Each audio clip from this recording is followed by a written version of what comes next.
ये जो चीज़ मैं आपको बता रहा हूँ, रिजल्ट्स, यहाँ पे मैक्सिमम आर्ट के टीचर फेल हो रहे हैं इंडिया में।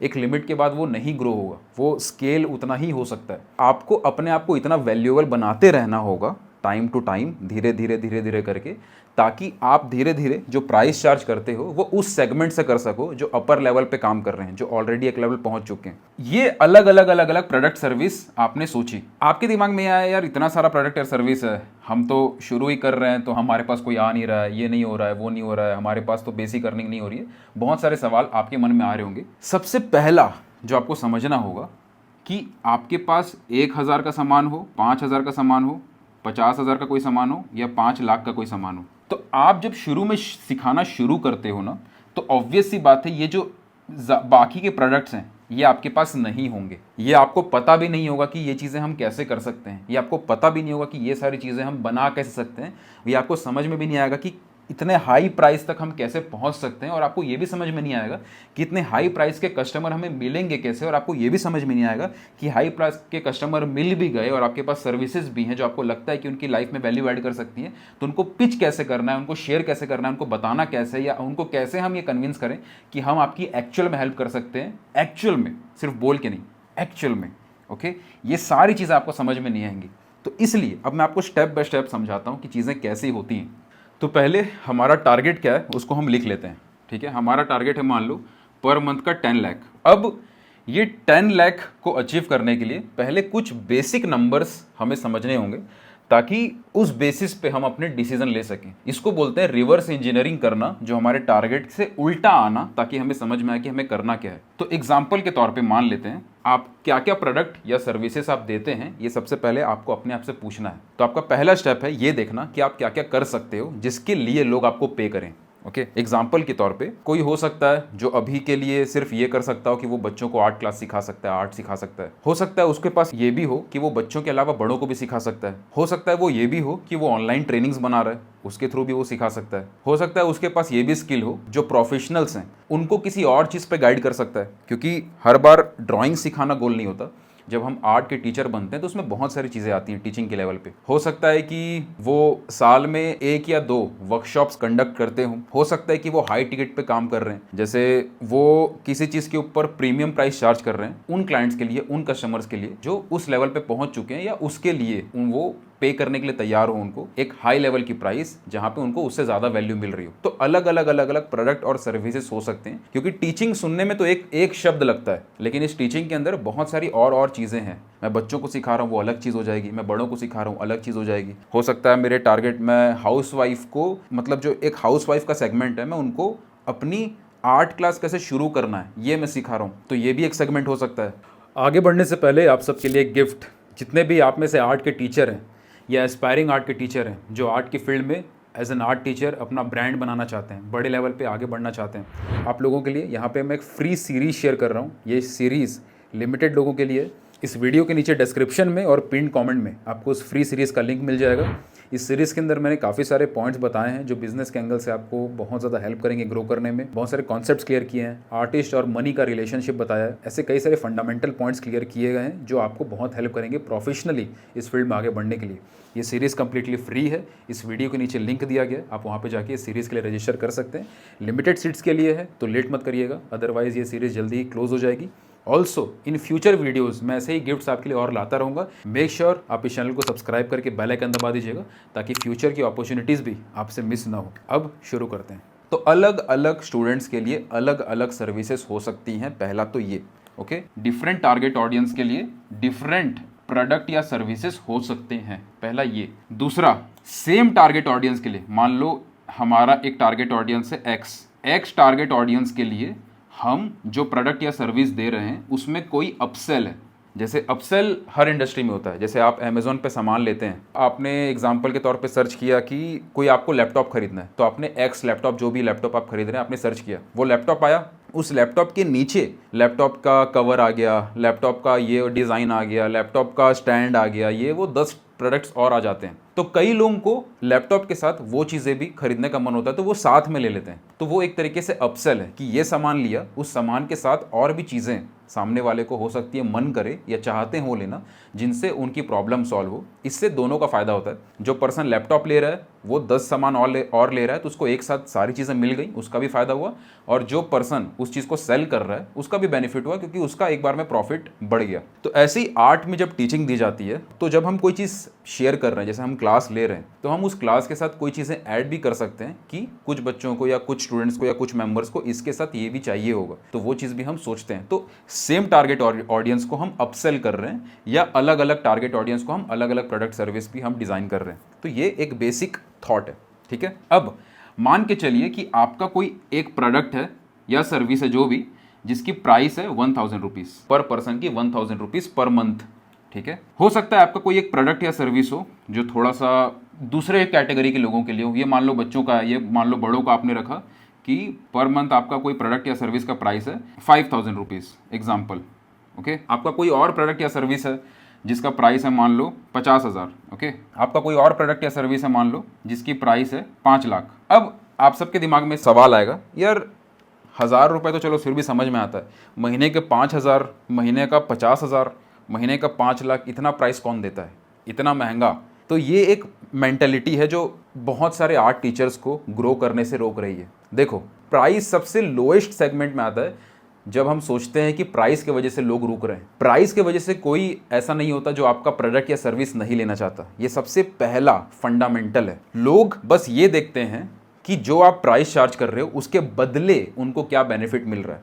ऑब्वियस सी बात है, अगर मैं किसी छोटे बच्चे को ड्राइंग सिखा रहा हूँ तो उस बच्चे को मैं महीने का 5000, 15000, 50,000 उस बच्चे से चार्ज नहीं कर रहा हूँ, ओके, क्योंकि उतनी वैल्यू मैं उनको नहीं दे रहा हूँ। लेकिन अगर मान लो कोई ऐसे पर्सन है जो ऑलरेडी एक लेवल पे पहुँच चुके हैं, जो ऑलरेडी महीने का 1 लाख रुपए अर्न करते हैं, और उनको मैं कुछ ऐसा सिखा पा रहा हूँ या शेयर कर पा रहा हूँ जिससे उनकी अर्निंग महीने की 1 लाख से 2 लाख हो सकती है, तो उसके बेस पे वो इजीली चेक करेंगे कि हाँ, मेरा अगर मैं साल भर इस चीज़ को करता हूँ तो मेरा प्रॉफिट साल का अगर 1 लाख पर मंथ से इंक्रीज़ हो रहा है तो मेरा साल का 12 लाख इंक्रीज़ हो रहा है। और अगर मैं 5 लाख पे कर रहा हूँ और इस चीज़ को मेरे को क्लैरिटी मिल जा रही है, तो इस 5 लाख के बदले मेरा साल भर का जो 12 लाख का प्रॉफिट है वो इंक्रीज़ हो जाएगा, तो नेट मेरा 7 लाख का प्रॉफिट बढ़ रहा है। ऐसे वो कैलकुलेट करते हैं।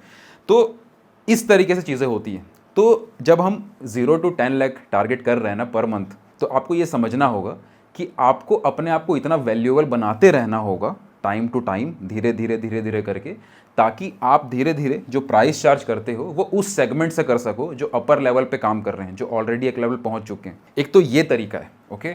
मान लीजिए ये प्रोडक्ट या सर्विसेज हैं, मैं आपको पहले ब्रेक डाउन कर रहा हूँ, उसके बाद कुछ फंडामेंटल, कुछ गोल्डन रूल समझेंगे।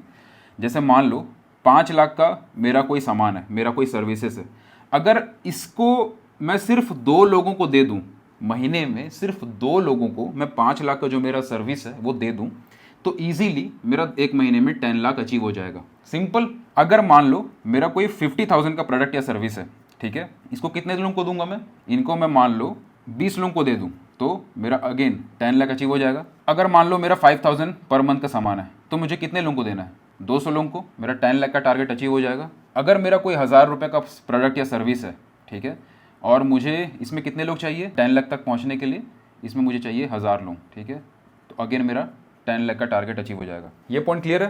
तो ये है बेसिक थॉट किसी भी चीज़ को करने का। अब मान लो मेरे पास 1000 का भी एक आइटम है, मेरे पास 5000 का भी एक कोई प्रोडक्ट या सर्विस है, मेरे पास 50,000 का भी कोई प्रोडक्ट या सर्विस है, मेरे पास 5 लाख का भी कोई प्रोडक्ट या सर्विस है, तो मैं इसके अंदर ये ब्रेक डाउन करूंगा कि मान लो मुझे 1000 में कितने लोग चाहिए, 5000 में कितने लोग चाहिए, 50,000 में कितने लोग चाहिए और 5 लाख में कितने लोग चाहिए to achieve total 10 lakh. For example, अगर मेरे पास ये चारों ही प्रोडक्ट या सर्विसेज हैं, तो अगर मैं 5 लाख वाला सामान सिर्फ एक इंसान को दे रहा हूँ जिससे मेरा 5 लाख अचीव हो रहा है, तो बाकी जो सामान है, जैसे 50K वाला सामान है, उसको मैं दे रहा हूँ मान लो 20 की जगह 10 लोगों को, तो अगेन मेरा 5 लाख अचीव हो जाएगा, तो मेरा टोटल 10 लाख हो जाएगा। अगर मैं 50K वाला सामान 10 को नहीं बल्कि 5 को देता हूँ, तो कितना हुआ, ये 2.5 लाख हुआ, तो टोटल 7.5 लाख हो रहा है, बच गया 2.5 लाख। अब ये 2.5 लाख मैं बाकी 1000 और 5000 वाले प्रोडक्ट या सर्विस से अचीव कर लूंगा। मोटा मोटी तौर पे अभी के लिए बस इतना समझिए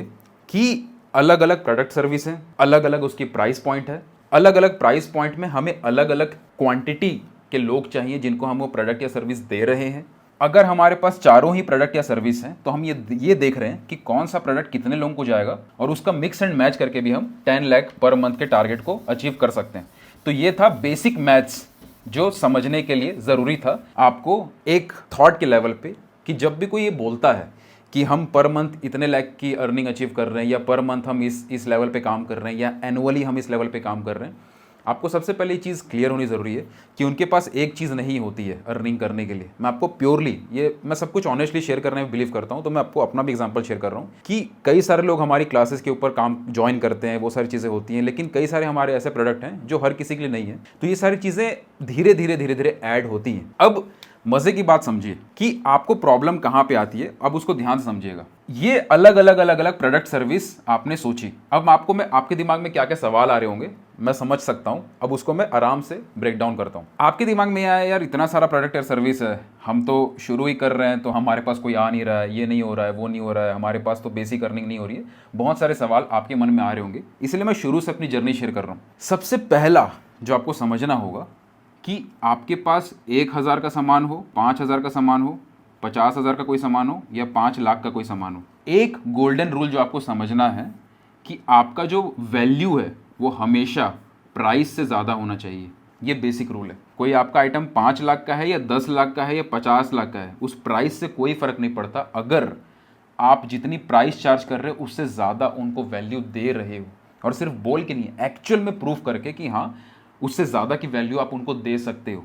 तो always remember this golden rule कि value should be always greater than the price. अब जब कोई इंसान शुरू करता है, आप आर्ट टीचिंग शुरू कर रहे हो, आप अपनी क्लासेस देना शुरू कर रहे हो, कुछ भी सिखाते हो, क्राफ्ट्स की क्लासेस लेते हो, कई लोग टैटू सिखाते हैं, तो बेसिकली हर एक आर्ट के टीचर के लिए मैं ये पॉइंट शेयर कर रहा हूँ। तो आप जब शुरू में सिखाना शुरू करते हो ना, तो ऑब्वियस सी बात है ये जो बाकी के प्रोडक्ट्स हैं ये आपके पास नहीं होंगे, ये आपको पता भी नहीं होगा कि ये चीज़ें हम कैसे कर सकते हैं, ये आपको पता भी नहीं होगा कि ये सारी चीज़ें हम बना कैसे सकते हैं, ये आपको समझ में भी नहीं आएगा कि इतने हाई प्राइस तक हम कैसे पहुंच सकते हैं, और आपको ये भी समझ में नहीं आएगा कि इतने हाई प्राइस के कस्टमर हमें मिलेंगे कैसे, और आपको ये भी समझ में नहीं आएगा कि हाई प्राइस के कस्टमर मिल भी गए और आपके पास सर्विसेज भी हैं जो आपको लगता है कि उनकी लाइफ में वैल्यू ऐड कर सकती हैं, तो उनको पिच कैसे करना है, उनको शेयर कैसे करना है, उनको बताना कैसे, या उनको कैसे हम ये कन्विंस करें कि हम आपकी एक्चुअल में हेल्प कर सकते हैं, एक्चुअल में, सिर्फ बोल के नहीं, एक्चुअल में। ओके, ये सारी चीज़ें आपको समझ में नहीं आएंगी। तो इसलिए अब मैं आपको स्टेप बाय स्टेप समझाता हूं कि चीज़ें कैसी होती हैं। सबसे पहला जो आपका शुरुआत होगा वो होगा प्राइमरी, जो आपका मेन एक प्रोडक्ट को बनाने से। ओके, तो ये आपका पहला प्रोडक्ट या सर्विस हो सकता है कि आप अपने घर पे क्लासेस दे रहे हो सकता है कि आप ऑनलाइन क्लासेस दे रहे हो सकता है कि आपने कोई ट्रेनिंग बनाई हो, रिकॉर्डेड ट्रेनिंग बनाई हो, उसको आप दे रहे हो। तो कोई एक चीज़ जो आप पहले कर रहे हो जो डिपेंड करेगा आपकी स्किल के ऊपर, हो सकता है आप बच्चों को सिखा रहे हो सकता है आप किसी को बड़ों को सिखा रहे हो, किसी को भी सिखा रहे हो, लेकिन पहला जो आपका शुरुआत होता है वो एक प्रोडक्ट या सर्विस से होता है। जैसे मेरी जो शुरुआत हुई थी, मैं बच्चों को सिखा रहा था, बड़ों को सिखा रहा था, सबको बेसिकली ड्राइंग पेंटिंग सिखा रहा था मैं। उसके बाद मैंने देखा कि इंडिया में कहाँ पे प्रॉब्लम आ रही है, किस जगह पे प्रॉब्लम आ रही है, कौन सी चीज़ है जिसकी वजह से आर्टिस्टों की ग्रोथ नहीं हो रही है, कौन सी चीज़ है जिसके ऊपर आर्टिस्टों को सबसे ज़्यादा काम करने की ज़रूरत है, कौन सा ऐसा स्किल है जिसको सबसे ज़्यादा ज़रूरी है सिखाना ताकि आर्टिस्ट इंप्रूव हो सकें। ये सारी चीज़ें जब मैं रिसर्च कर रहा था, देख रहा था, ऑब्जर्व कर रहा था, तब मुझे समझ में आया था कि drawing fundamental principles is the most crucial thing. जो काम नहीं करेंगे कोई तो उनकी इंप्रूवमेंट नहीं होगी। अब ये आपका पहला गोल्डन रूल है, ये सारे गोल्डन रूल है, इन सबको ध्यान दीजिएगा, ठीक है। Value should be always greater than the price. अब मैं आपको दूसरा गोल्डन रूल शेयर करता हूँ, ये जो मेरा एक्सपीरियंस मैंने शेयर किया उसके बेस पे। जब मैं ये देख रहा था कि कहाँ पे प्रॉब्लम आ रही है या क्या चीज़ की कमी है जो इंडिया में सबसे ज़्यादा है, जिसके वजह से जल्दी जल्दी आर्ट की स्किल्स किसी की इंप्रूव नहीं हो रही है, तब मुझे समझ में आया ड्राइंग फंडामेंटल प्रिंसिपल्स के ऊपर कुछ किया जाए। तब फिर मैंने ट्रेनिंग बनाई। तो फिर हमारी जो ट्रेनिंग है, कई सारे लोग अभी इस वीडियो को देख रहे होंगे, मुझे जानते होंगे कि मेरी एक ट्रेनिंग रन करता हूँ मैं, ड्राइंग मास्टरी नाम की, और वो ट्रेनिंग ने कमाल ही कर दिया। मतलब मैंने एक्सपेक्ट नहीं किया था कितना अच्छा रिजल्ट, इतना अच्छा रिस्पॉन्स मिलेगा। उस ट्रेनिंग के बेस पे कई हज़ारों लोगों का प्यार मिला, और कई हज़ारों लोगों की सक्सेस स्टोरीज हमने नोट की कि कैसे लोग इंप्रूव कर रहे हैं। कई लोगों ने अपनी क्लासेस शुरू कर दी आर्ट्स सीख के, कई लोगों ने अपना काम करना शुरू कर दिया, कमीशन वर्क मिलने शुरू हो गए, तो बहुत सारे रिजल्ट्स आने शुरू हुए। तो यहाँ पे जो दूसरा गोल्डन रूल है वो निकल के सामने आता है कि आपको रिजल्ट्स लाने हैं। ये जो चीज़ मैं आपको बता रहा हूँ, रिजल्ट्स, यहाँ पे मैक्सिमम आर्ट के टीचर फेल हो रहे हैं इंडिया में, और ये चीज़ सबसे पहले आपको सीखने की ज़रूरत है। इस बात से कोई फ़र्क नहीं पड़ता कि आप कितने महान हो, आप कितने बेस्ट हो, आपका आर्ट वर्क कितना बेस्ट है, आपकी आर्ट स्किल्स कितनी बेस्ट है। हाँ, basic drawing fundamental principles clear होते हैं तो हमारे पास एक नॉलेज होती है जो हम दूसरों को शेयर कर पाते हैं अच्छे से। लेकिन आप कितने टॉप में पहुंचोगे इस बात से कोई फ़र्क नहीं पड़ता। फ़र्क सिर्फ इस बात से पड़ता है कि आप किसी और को जब वो चीज़ दो तो उनका ग्रोथ हो रहा है कि नहीं हो रहा है। जितने भी आर्ट के टीचर्स इस वीडियो को अभी देख रहे हैं, कमेंट सेक्शन में बताइए मैं ठीक बोल रहा हूँ कि नहीं। आप कितने भी बच्चों को पढ़ाओ, कितना भी मेहनत करके पढ़ाओ, अगर बच्चे आपके पास आ रहे हैं आर्ट सीखने के लिए और उनका आर्ट स्किल्स ही इंप्रूव नहीं करवा पा रहे हैं आप, वो ये नहीं देखेंगे कि हमारे सर हमारी मैम इतना मेहनत करती हैं। उनके पेरेंट्स ये नहीं देखेंगे कि ये सर कितने ईमानदार हैं या कितने अच्छे से पढ़ाते हैं। वो सिर्फ ये देखेंगे कि आपके पास हमने अपने स्टूडेंट्स को, बच्चों को भेजा था एक उम्मीद के साथ कि आपके पास जाएंगे कुछ सीखेंगे, बट सीखे नहीं तो वो वापस आएंगे नहीं। ओके, तो ये चीज़ सबसे बड़ा एक गोल्डन रूल हमेशा याद रखिएगा, रिजल्ट्स देना है। और रिजल्ट्स हर कैटेगरी की ऑडियंस को अलग अलग मिलते हैं। एग्जाम्पल के तौर पे अगर कोई छोटा बच्चा है तो उसके लिए रिजल्ट का मतलब ये है कि आर्ट की स्किल्स इंप्रूव हो, थोड़ी सी वो थोड़ा सा क्रिएटिव हो जाए, थोड़ा सा उसको आप इमेजिनेशन से आर्टवर्क बनाना और कलर करके दिखाना, थोड़ा सा वो ओपन अप हो, थोड़ा सा वो फ्री हो। वो सारी चीज़ें भी एक बच्चे के लिए रिजल्ट्स के लिए काम करती है। क्योंकि जब कोई पेरेंट्स बच्चों को आर्ट सिखाते हैं तो वो ये सोच के नहीं सिखाते कि मेरा बच्चा का आर्ट स्किल्स टॉप नॉच हो जाएगा या मेरा बच्चा मास्टर बन जाएगा पूरा। वो ये रहता है कि इसका आर्ट स्किल्स थोड़ा अच्छा हो जाए, आर्ट स्किल्स इंप्रूव होगा तो इसकी पढ़ाई पे भी इम्पैक्ट पड़ता है। आर्ट स्किल कोई बच्चा अपने आर्ट स्किल्स पे काम करता है तो उसका ओवरऑल मेंटल डेवलपमेंट भी होती है। तो वो सारी चीज़ें आप सोच रहे हो, वो सारी चीज़ें उस तरीके से आप चीज़ों को सिखाते हो।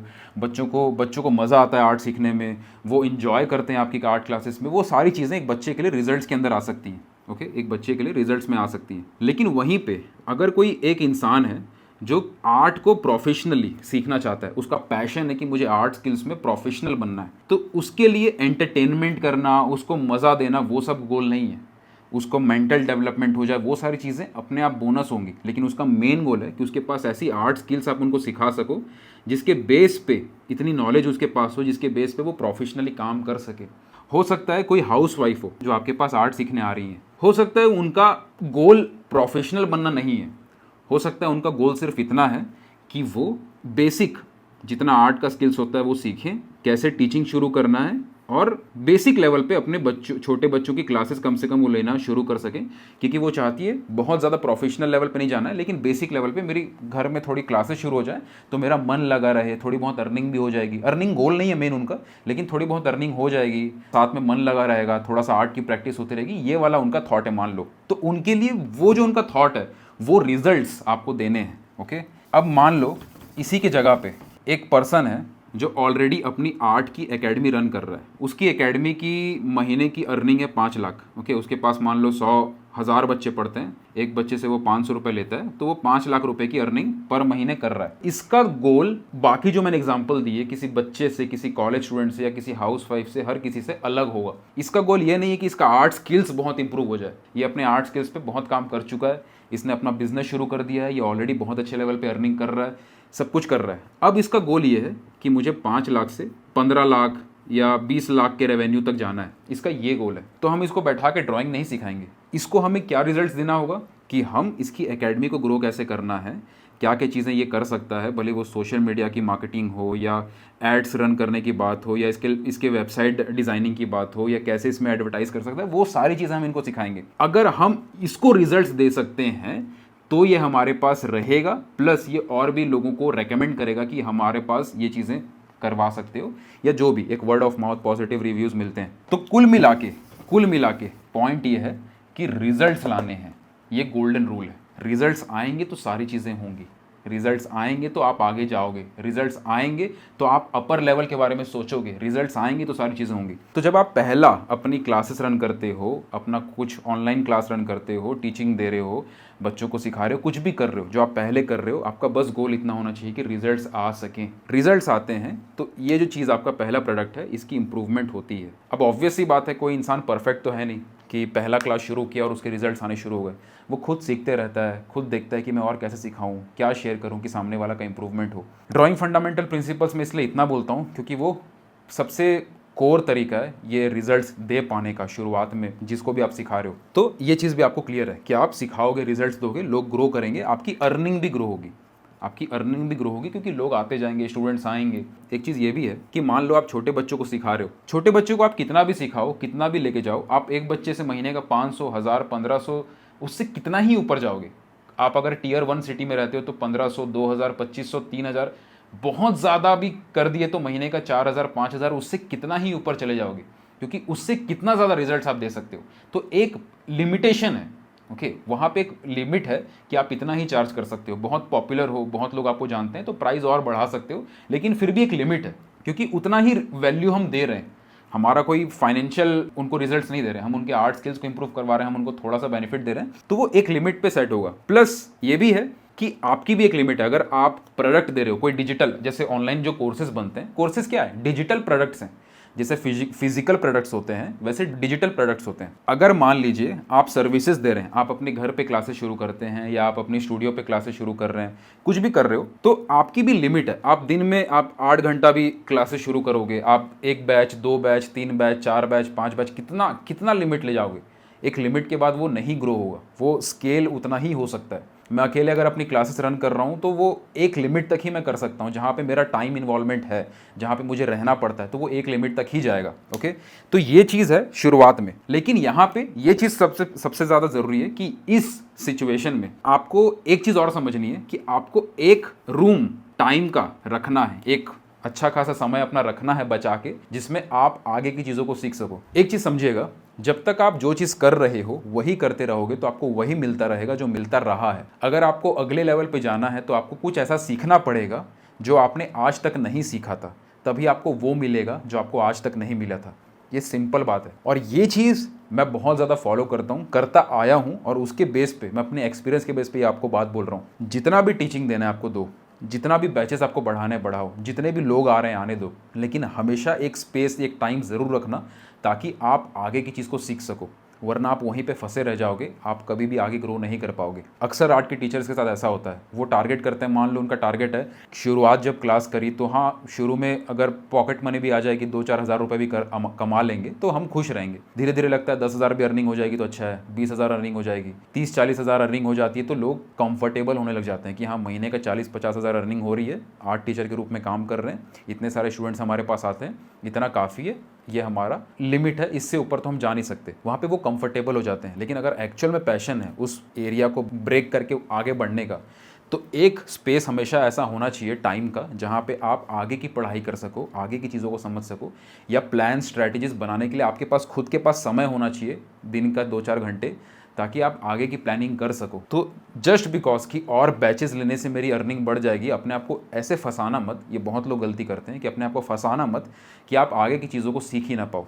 ये पॉइंट क्लियर है? तो अब यहाँ पे आपको ये देखना पड़ेगा कि आप इस चीज़ को और कैसे ग्रो कर सकते हो। जैसे कि मान लो इस चीज़ को आप ऑनलाइन ले गए, या आप ऑफलाइन कर रहे थे, ऑफलाइन अपनी क्लासेस रन कर रहे थे एक लेवल पे, आप इसी चीज़ को मैं आपको शिफ्ट कैसे करते हैं मैं वो आपको शेयर करता हूँ। एक बार अच्छे से समझिएगा, तब जाके आपको अच्छे से और क्लियर रहेगा हमेशा के लिए। मान लो मैं ऑफलाइन, मेरा लिमिट है कि मैं 100 लोगों को ही पढ़ा सकता हूँ, उससे ज़्यादा मैं नहीं पढ़ा सकता। ये लिमिट सबके लिए अलग अलग होगा, किसी के पास एक और पर्सन होगा, कई जगह पे 2-3 लोग मिल के पढ़ा रहे होते हैं, तो लिमिट थोड़ा सा कम ज़्यादा होता है। एग्जाम्पल के तौर पे अगर मेरी लिमिट है कि मैं ऑफलाइन 100 बच्चों से ज़्यादा को 8 क्लासेस नहीं दे सकता, मैं बैचेस में रन कर रहा हूँ, 20-20 के 5 बैच रन कर रहा हूँ मान लो, तो ओवरऑल मैं 100 बच्चों को ही मंथली क्लासेस दे सकता हूँ, और मेरे पर बच्चे की प्राइस है मान लो 1000 रुपये। प्राइस ज़्यादा भी होती है और कई जगह पे कम भी होती है। एक आइडिया देने के लिए मैं आपको ये बता रहा हूँ। तो मैं महीने का कितना अर्न कर रहा हूँ, 1 लाख पर महीने अर्न कर रहा हूँ। तो मेरी लिमिट है कि मैं 100 लोगों से ज़्यादा को सिखा नहीं सकूँगा। मेरी लिमिट है कि मैं 1000 रुपया चार्ज कर रहा हूँ। यहाँ पे एक चीज़ करी जा सकती है कि मैं प्राइस थोड़ा बढ़ा सकता हूँ। मान लो 1000 को मैं 1100 कर दिया, 1200 कर दिया या 1500 कर दिया, तो थोड़े से बच्चे कम हो जाएंगे, प्राइस बढ़ जाएगी, तो मेरे पास थोड़ा सा स्पेस और बन जाएगा। ये चीज़ें मैं कर सकता हूँ। तो फिर भी 1 लाख से 1.5 लाख हो जाएगा, मैक्सिमम 2 लाख हो जाएगा। इस तरीके से प्राइस रेंज ऊपर नीचे थोड़ी बहुत हो सकती है। लेकिन अगर मुझे इसको ब्रेक करके इसके बियॉन्ड जाना है तो मैं क्या करूँगा, इस चीज़ को मैं ऑनलाइन भी स्टार्ट करूँगा। अब ऑफलाइन में क्या होता है, स्पेस चाहिए होता है कि एक बार में 20 बच्चे बैठ पा रहे हैं, एक बार में 15 बच्चे बैठ पा रहे हैं, एक बार में 30 बच्चे आ पा रहे हैं। ऑनलाइन ये प्रॉब्लम नहीं आती है। ऑनलाइन में हो सकता है कि आप एक साथ 50 लोगों को सिखा रहे हो, ओके, एक साथ 100 लोग के सिखा रहे हो, ओके। ये सारी चीज़ें ऑनलाइन बेनिफिट है इस चीज़ का कि स्पेस वगैरह की प्रॉब्लम नहीं आती है, हमें और जगह की ये सब चीज़ों के ऊपर टेंशन नहीं लेना पड़ता, तो कैपिटल इंटेंसिव नहीं है, बहुत सस्ते में सारी चीज़ें शुरू हो पाती हैं। तो मान लो मैंने धीरे धीरे ऑनलाइन शुरू किया और धीरे धीरे लोग हमारे ऑनलाइन भी आ रहे हैं। तो अब मैं क्या कर सकता हूँ, अगर मान लो मैं थोड़ा सा टाइम ऑनलाइन दे रहा हूँ तो यहाँ पे मैं 100 की जगह मैंने 50 बच्चे कर दिए, और ऑनलाइन क्योंकि यहाँ से 50 बच्चे अगर गए हैं और ऑनलाइन हम ज़्यादा स्टूडेंट्स को ले सकते हैं, तो हम 50 की जगह यहाँ पे 100 को ले सकते हैं मान लो। तो यहाँ पे 100 इंटू 1000 हो गया 1 लाख, और ऑफलाइन चल रहा था मेरा 50,000, तो ओवरऑल मेरा 1 लाख से मैं जंप करके 1.5 लाख तक आ गया। लेकिन अब यहाँ पे भी प्रॉब्लम है, यहाँ पे ये प्रॉब्लम है कि आपका टाइम इन्वॉल्व रहेगा ही रहेगा। आप खुद अपना टाइम दे रहे हो तो आप दिन भर उसमें बिजी रहोगे, हालांकि एक टाइम आपको निकाल के रखना है, अपनी खुद की प्रैक्टिस कर रहे हो या खुद को और आगे का चीज़ को सीख रहे हो, वो सारी चीज़ें आप कर रहे हो। अब क्या होगा, देखो अब 2-4 चीज़ें आप करोगे। आप ये कर सकते हो कि किसी को हायर कर सकते हो जो आपके साथ अपनी क्लासेस को चलाने में हेल्प करे, ये सारी चीज़ें हो सकती हैं। लेकिन हायरिंग यहाँ पे प्रॉब्लम हो सकती है शुरू में, क्योंकि जब आप एक लेवल पे टीचिंग दे रहे होते हो तो ऐसे पर्सन जल्दी से नहीं मिलते हैं जो आपकी तरह टीचिंग दें या टीचिंग लाइन में हो, या बेसिकली उस चीज़ को सिखाने में उनका पैशन हो, या उस तरीके के लोग आपको आसपास मिले। हाँ, बाकी चीज़ों के लिए लोग मिल सकते हैं, लेकिन यहाँ पे हायरिंग थोड़ा सा डिफिकल्ट है। लेकिन अगर मिल जाए तो वो चीज़ आप कर सकते हो, कई लोगों को मिल भी जाते हैं। तो इसीलिए एक एग्जांपल था कि हायरिंग हो सकती है, ताकि आप अपनी क्लासेस को थोड़ा सा डिवाइड करो और आपके साथ कोई और भी काम करे तो चीज़ों को आप मिलकर कर सकते हो, वो सारी चीज़ें हो सकती हैं। अब एक चीज़ समझना, यहाँ पे ये जो भी चीज़ चल रही है इसमें कुछ पॉइंट्स यहाँ पे निकल के सामने आ रहे हैं। एक तो ऑब्वियस ही बात है, आप प्राइस जितना चार्ज कर रहे हो उससे ज़्यादा वैल्यू दे रहे हो, तभी लोग आपके पास बढ़ रहे हैं। दूसरा, आप रिजल्ट्स ला के दे रहे हो, उनको इंप्रूव करवा पा रहे हो, लोग आपके पास सीखना चाहते हैं, उनको अच्छा लग रहा है वो, और उनको मज़ा आ रहा है आपके पास सीखने में, वो गोल्डन रूल फॉलो हो रहा है। लेकिन फिर भी आपका एक लिमिट तो हिट हो रहा है, क्योंकि इसके बियॉन्ड आप जा नहीं पा रहे हो, यहाँ पे आप अटक गए हो। अब यहाँ पे आप क्या करोगे, आप ये कर सकते हो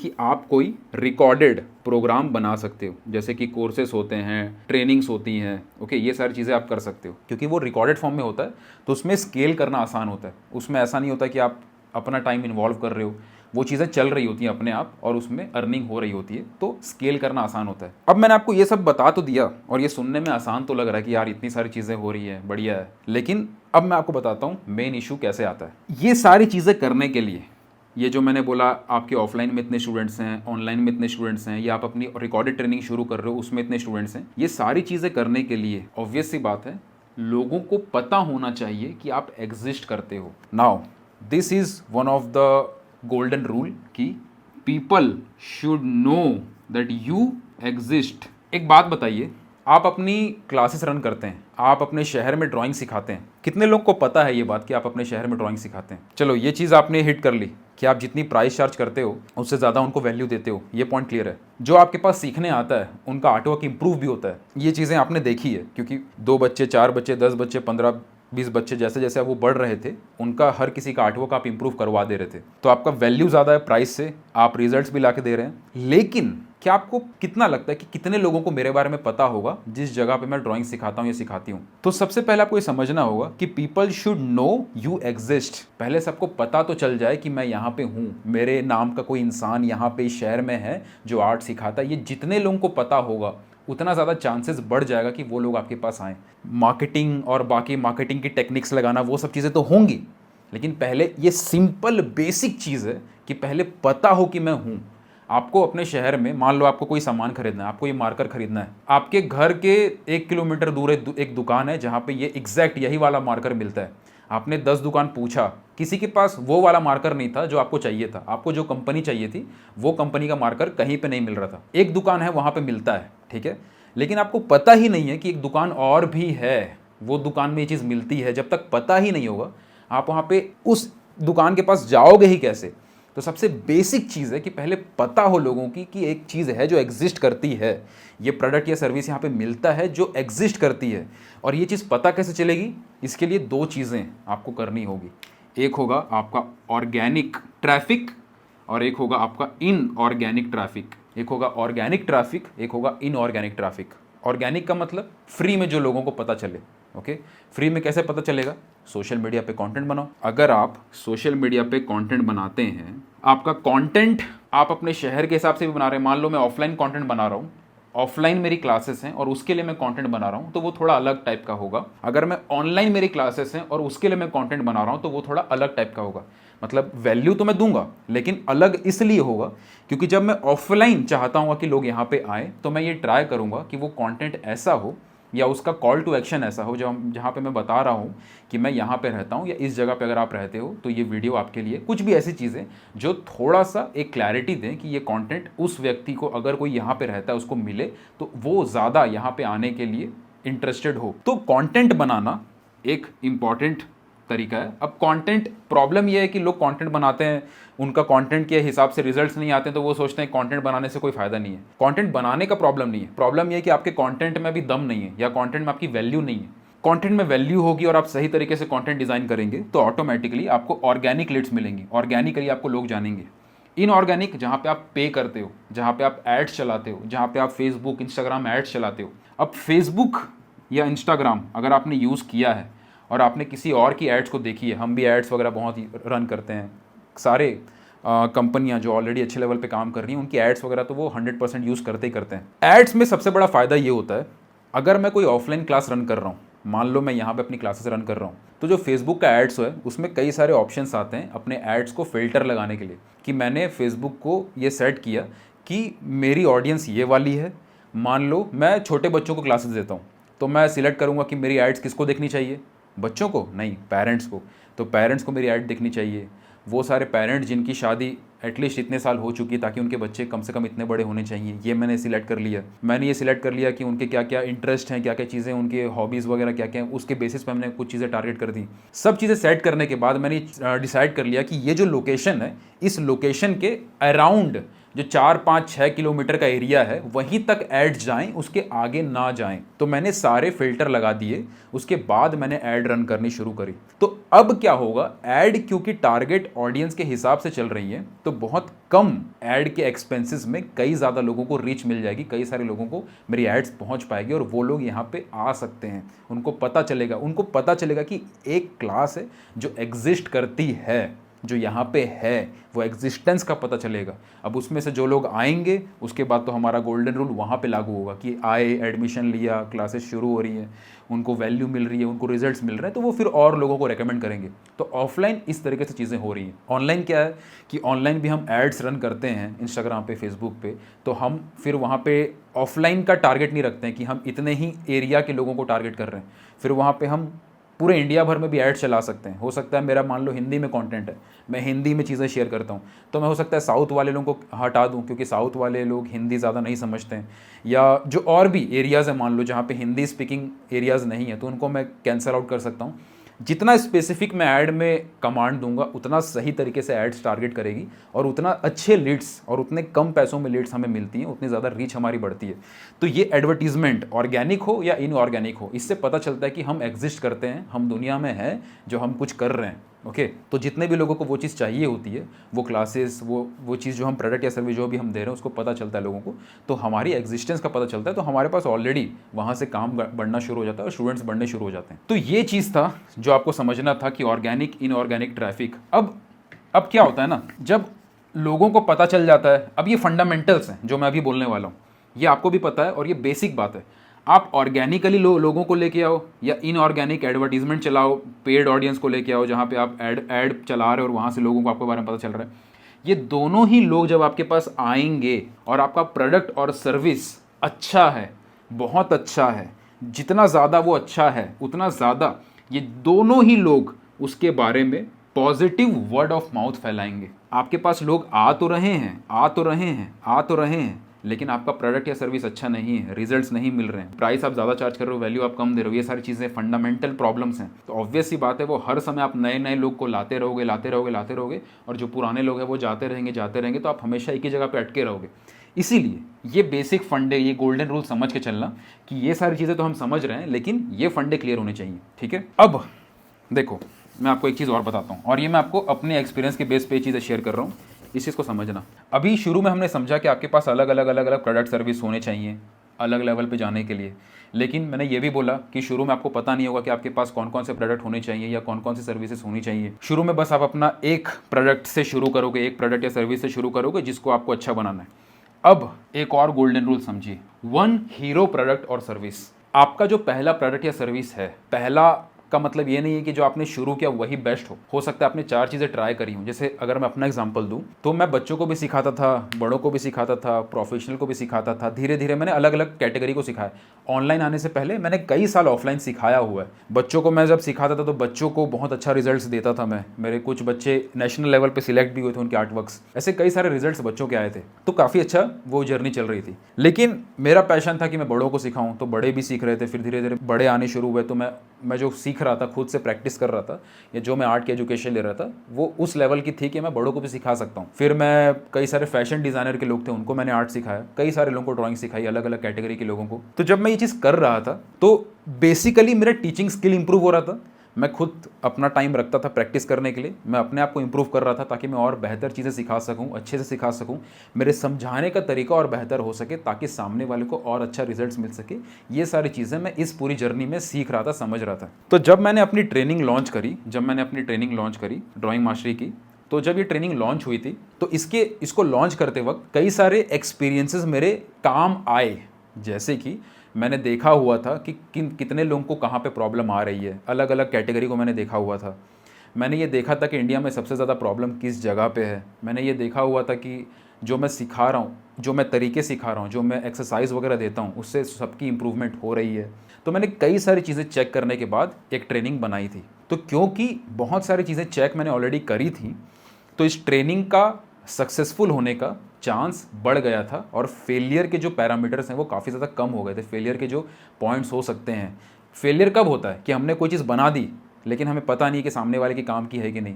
हमने कोई चीज़ बना दी ये सोच के कि मैंने तो बड़ी मेहनत करी है इस चीज़ को बनाने में, ये मैंने मेहनत करी है तो ये चीज़ लोगों को लेनी चाहिए, लोगों के काम की होगी तो लोग लेंगे, आपकी मेहनत से कोई फ़र्क नहीं पड़ता। तो ये सारे कारण होते हैं फेलियर होने के, कि इस चीज़ को कितने लोगों की ज़रूरत है, ये चीज़ कहाँ कहाँ पे काम आ सकती है, ये किस टाइप की ऑडियंस के लिए आप बना रहे हो। वो सारी चीज़ें मैंने ऑलरेडी करी हुई थी, तो ये ट्रेनिंग सक्सेसफुल हुई। लेकिन इस ट्रेनिंग को बनाने से पहले मैंने बहुत सारे अलग अलग चीज़ों को, अलग अलग लोगों को अलग अलग तरीके से पढ़ाया हुआ था। तो वो बेसिकली मेरा पहला प्रोडक्ट या सर्विस था। लेकिन जो ये चीज़ बनी, ये था सारे रिसर्च करने के बाद, सब कुछ डिज़ाइन करने के बाद, सब कुछ समझने के बाद इस चीज़ को मैंने डिज़ाइन किया था। तो बेसिकली ये मेरा पहला प्रोडक्ट या सर्विस ऐसा बना जो कि हीरो प्रोडक्ट बना। तो आपको अपना जो भी आप जर्नी चला रहे हो, जो भी आप क्लासेस रन कर रहे हो, जो भी आप ऑनलाइन ट्रेनिंग्स बनाने के ऊपर सोच रहे हो, आपको सब कुछ अपना एक्सपीरियंस को निचोड़ के कुछ ऐसा देखना होगा कि आपका जो पहला, अगेन पहला का मतलब ये नहीं कि जो आपने शुरू में किया था, वो पहला जिसको आप चाहते हो कि ये मेरा इकलौता, ये मेरा कोर प्रोडक्ट बने या मेरा कोर सर्विस बने, कि मैं मेनली ये चीज़ करता हूँ या करती हूँ। ऑब्वियस सी बात है, जब वो शुरू होगा तो हो सकता है उसमें और 10 गलतियां आपको समझ में आए जो आप धीरे धीरे ठीक करोगे। लेकिन आपको एक प्रोडक्ट या सर्विस को बहुत अच्छा स्ट्रॉन्ग बनाना है। अब इस गोल्डन रूल को समझो, जो आपका हीरो प्रोडक्ट या सर्विस होगा वो आप जो प्राइस चार्ज कर रहे हो, ओके, आप जो प्राइस चार्ज कर रहे हो उससे 100 गुना ज़्यादा वैल्यू दे रहा हो। मतलब अगर आप प्राइस चार्ज कर रहे हो इतना, तो उसमें रिजल्ट्स मिले, वैल्यू मिले इतना। मतलब जो डिफरेंस हो प्राइस वर्सेस वैल्यू का, वो बहुत ज़्यादा होना चाहिए आपके पहले प्रोडक्ट के अंदर जो आप सबको पहुंचा रहे हो। और उसको और बेहतर बनाते रहना ज़रूरी है आपको, क्योंकि वो एक प्रोडक्ट जो बहुत ज़्यादा वैल्यूएबल होगा उससे कुछ चीज़ें होती हैं। पहला, आपका ट्रस्ट बिल्डअप होता है, ओके, कि लोग आप पे ट्रस्ट कर पाते हैं। आज के टाइम पे, आज का ज़माना ऐसा है कि लोग जो भरोसा करते हैं अपना भरोसा ही पूरा नहीं करते हैं। इस ज़माने के अंदर आप कोई ऐसा कुछ काम कर दो कि जितना सामने वाले ने सोचा भी नहीं था, तो अपने आप वो सामने वाला आपके बारे में लोगों को बताना शुरू कर देता है। तो ट्रस्ट जीतने में बहुत ज़्यादा ज़रूरी है कि आप जेन्युइनली बहुत कम प्राइस पे, अब बहुत कम का प्राइस का मतलब ये नहीं कि 100 रुपये में दे दिया, 500 रुपये में दे दिया, हो सकता है आप 50,000 में भी दे रहे हो, एग्जाम्पल दे रहा हूँ, उसके बदले वो वैल्यू उतनी ज़्यादा होनी चाहिए। लेकिन ठीक है, तो ट्रस्ट बिल्डअप होता है, आपकी ऑथोरिटी बिल्डअप होती है, लोगों को समझ में आता है कि आप जो दे रहे हो वो चीज़ में आप एक्चुअल में, आपकी ऑथोरिटी है, आप वो चीज़ एक्चुअल में जानते हो, एक्चुअल में वो चीज़ शेयर कर रहे हो। ऐसा नहीं कि रैंडमली कहीं से पढ़ के कुछ भी बोल दिया, एक्चुअल में आपका एक्सपीरियंस है। और जो आपका हीरो प्रोडक्ट होता है, इसमें सबसे ज़्यादा आपको टेस्टिमोनियल्स मिलते हैं, लोगों के फीडबैक मिलना, लोगों के रेस्पॉन्स मिलना कि हमें ये अच्छा लगा। जो 5 स्टार रिव्यूज़ और ये सारी चीज़ें क्या होती हैं, टेस्टिमोनियल्स होती हैं। तो इससे क्या होता है, एक सोशल प्रूफ जिसको बोलते हैं, ओके, सोशल प्रूफ मिलता है कि हाँ कोई नया इंसान आता है तो वो देखता है कि हाँ और भी लोगों ने लिया है, और भी लोगों को वैल्यू मिली है, और भी लोगों ने काफ़ी ज़्यादा इसके बारे में पॉजिटिवली बोला है, तो सोशल प्रूफ मिलता है। ये वाला प्रोडक्ट से आपका कैश फ्लो आता है। जब ये सारी चीज़ें होती है, ट्रस्ट हो रहा है, सब अच्छे रिव्यूज़ आ रहे हैं, अच्छे रेस्पॉन्सेज आ रहे हैं, 98% से ज़्यादा आपके पॉजिटिव रिव्यूज़ आ रहे हैं आपके प्रोडक्ट या सर्विस पे, सब कुछ अच्छा चल रहा है, तो बहुत ज़्यादा आपकी अर्निंग होने के चांसेस बढ़ जाते हैं, तो उससे ज़्यादा उसको आप अर्निंग करते हो। उसके बाद एक सिंपल रूल मैंने कहीं से सुना था, जो चीज़ आप किसी को देते हो और उससे किसी की बहुत हेल्प होती है, आपको कुछ नहीं करना है, बस वही चीज़ बहुत सारे लोगों को देना है, तो आपकी अर्निंग अपने आप बढ़ जाएगी। एग्जाम्पल के तौर पे सुनिएगा इस चीज़ को। एक आर्ट के टीचर हैं, वो 5000 रुपीज़ लेते हैं, 10 लोग उनके पास हैं टोटल, तो उनकी अर्निंग है 50,000, ठीक है। अब इस पर्सन को, इन आर्ट के टीचर को अपनी अर्निंग बढ़ानी है, उनको सब कुछ क्लियर है कि ये 5000 में जो चीज़ दे रहे हैं उसकी वैल्यू बहुत ज़्यादा है, उससे रिजल्ट्स आ रहे हैं, पॉजिटिव रिव्यूज़ आ रहे हैं, उससे लोग एंगेज कर रहे हैं, टेस्टिमोनियल्स उसमें बहुत ज़्यादा आ रहे हैं, कैश फ्लो, उसकी जो अर्निंग है मेन यहाँ पे आ भी रही है। इस 5000 को जो वो चार्ज करते हैं उससे जो रिव्यूज़ आ रहे हैं वो ऐसे आ रहे हैं कि वो बता रहे हैं कि आपने तो 5000 लिया लेकिन इतना ज़्यादा वैल्यू तो कोई नहीं देता है, इतना ज़्यादा पॉजिटिव रिव्यूज़ आ रहा है। सब कुछ करने के बाद इनको ये क्लियर हो गया कि मेरा प्रोडक्ट बहुत अच्छा है, मेरी सर्विस बहुत अच्छी है, और इसके प्राइस के बदले में जो वैल्यू मिल रही है वो भी बहुत अच्छी है, सब कुछ अच्छा है, तो इनको कुछ नहीं करना है। ये प्रोडक्ट इन्होंने बहुत साल तक इसको अच्छा किया, क्या क्या गलती हो रही है, लोग अगर कुछ नेगेटिव बता रहे हैं तो उसको हम ठीक कर सकते हैं क्या, कर वर के इनका प्रोडक्ट बहुत अच्छे लेवल पे पहुंच गया। तो बस ये 10 लोगों को दे रहे थे, इसी को बस अगर ये 100 कर देंगे तो ऑटोमेटिकली इनका 50,000 का 5 लाख हो जाएगा। प्रोडक्ट सर्विस सेट हो चुका है, सारे रिव्यूज़ है, सारे रेस्पॉन्सेज हैं। अब ये 10 से 100 होने के लिए, पहले 10 था, 100 में जाने के लिए उनके पास अगेन दोनों तरीके हैं, ऑर्गेनिक इनऑर्गेनिक दोनों तरीके हैं, प्लस क्योंकि इनके पास टेस्टिमोनियल्स थे, इनका अथॉरिटी था, लोग इस पर ट्रस्ट करते थे, पॉजिटिव वर्ड ऑफ माउथ फैल रहा था, तो ये सारी चीज़ें भी उनके मार्केटिंग में हेल्प करती हैं। तो ये 10 से 100 जाना आसान हो जाता है, 10 से 100 जाना आसान हो जाता है। तो अभी तक जो भी हमने समझा है उसके हिसाब से बस इतना समझिए कि आपका एक हीरो प्रोडक्ट या सर्विस तैयार हो जाता है, उसके ऊपर बार बार काम करते करते आपका एक हीरो प्रोडक्ट या सर्विस तैयार हो जाता है जो आपका हीरो है। अब ये हीरो के बाद आता है अपसेल। जब तक लोग इस चीज़ के ऊपर बहुत ज़्यादा भरोसा नहीं करेंगे आपके ऊपर, जब तक लोगों को पता नहीं कि आप इतनी ज़्यादा वैल्यू देते हो, जब तक आपको लोगों को पता नहीं कि आप इतनी अच्छे तरीके से चीज़ों को कर रहे हो, तब तक आप अपना सेकंड प्रोडक्ट लॉन्च नहीं कर पाएंगे। सेकंड प्रोडक्ट, अगर ये इस प्रोडक्ट की प्राइस मान लो 5000 है, तो आपके सेकंड प्रोडक्ट की प्राइस है मान लो 50,000, ओके, या 40,000। प्राइस हमेशा ज़्यादा रहती है अपसेल की। उसका रीज़न ये है कि अपसेल में कुछ आप एडिशनल चीज़ सिखा रहे हो जिसकी वैल्यू इससे कहीं ज़्यादा है। मैं आपको सिंपल एग्जांपल देता हूँ, जैसे कि मान के चलिए आपका जो हीरो प्रोडक्ट या सर्विस है, यहाँ पे आप ड्राइंग, पेंटिंग, क्राफ्ट ये सब सिखा रहे हो, ड्राइंग सिखा रहे हो, पेंटिंग सिखा रहे हो, क्राफ्ट सिखा रहे हो, मेहंदी सिखा रहे हो, आप टैटू सिखा रहे हो, कुछ भी सिखा रहे हो, सामने वाला सीख रहा है और आप करते करते आपका प्रोडक्ट या सर्विस इतना अच्छा हो चुका है कि लोग उसके बारे में तारीफ कर रहे हैं, उसको जान रहे हैं, सब कुछ कर रहे हैं। लेकिन जब आप अपसेल करते हो, कुछ ऐसी चीज़ सिखाते हो कि जो आपने स्किल्स किया, क्योंकि ये हम यहाँ पे स्किल्स सिखा रहे थे मेनली, आपकी आर्ट स्किल्स, हो सकता है आप टैटू सिखा रहे हो, डिजिटल आर्ट सिखा रहे हो, कुछ भी सिखा रहे हो, सामने वाले की आर्ट स्किल्स बहुत इंप्रूव हो रही है। तो इनका आर्ट स्किल्स इतना ज़्यादा इंप्रूव हुआ, जितना प्राइस इन्होंने पे किया था उससे कहीं गुना ज़्यादा इनका आर्ट स्किल्स इंप्रूव हुआ, ओके। अब यहाँ पे जो आप अपसेल देते हो सकता है ये अपसेल में कुछ आप ऐसा सिखा रहे हो या ऐसा कुछ शेयर कर रहे हो जिसकी वजह से ये जो आर्ट स्किल्स इन्होंने जो सीखा इसको आप ये मोनेटाइज भी कर सके। तो अगर मोनेटाइज करने के लिए कोई चीज़ आप सिखा रहे हो तो ऑटोमेटिकली आप उसके लिए इजीली हायर प्राइस चार्ज कर पाएंगे। अब इसमें से कई सारे ऐसे स्टूडेंट्स होंगे या कई सारे ऐसे मेंबर्स होंगे जो इजीली आपके हायर प्रोडक्ट पे आने के लिए तैयार होंगे, क्योंकि उनको भी पता है कि हम अपनी मोनेटाइज स्किल्स पे और इन चीज़ों पे भी हम काम करेंगे, तो ऑटोमेटिकली कल के डेट में हम इससे ज़्यादा वैल्यू, इससे ज़्यादा चीज़ें अर्निंग कर पाएंगे। एक बहुत खूबसूरत लाइन कही जाती है कि the way you buy is the way you sell, okay. इसलिए जब आर्ट का टीचर, जैसे मान लो ये जो पर्सन है जो अपना हीरो प्रोडक्ट बना रहा है, इस पर्सन का नाम है मान लो ए, ओके, ये पर्सन ने अपना हीरो प्रोडक्ट बनाया, ऑब्वियस सी बात है इस चीज़ को बनाने के लिए ये खुद भी कई सारी चीज़ें खरीद रहा होगा, कई सारी जगहों से सीख रहा होगा, कई सारी चीज़ों को समझ रहा होगा, कई सारे रिसर्च कर रहा होगा, कई सारे एक्सपेरिमेंट्स कर रहा होगा, ये खुद कई सारी चीज़ें कर रहा होगा, तब जाके उसने कुछ ऐसा बनाया जो दूसरों को वैल्यू दे सके। अगर ये खुद कोई वैल्यूएबल नहीं बना रहा है तो किसी और को क्या वैल्यू देगा।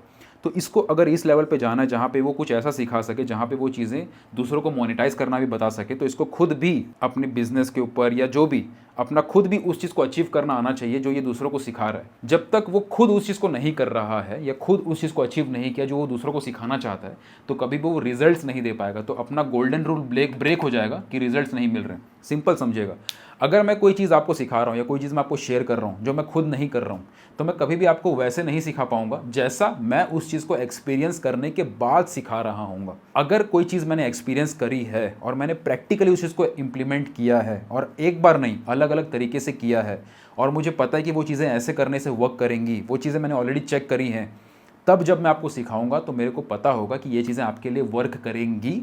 तब जाके मुझे पता होगा कि आपका वैल्यू या आपको जो रिजल्ट्स हैं वो मिलेंगे।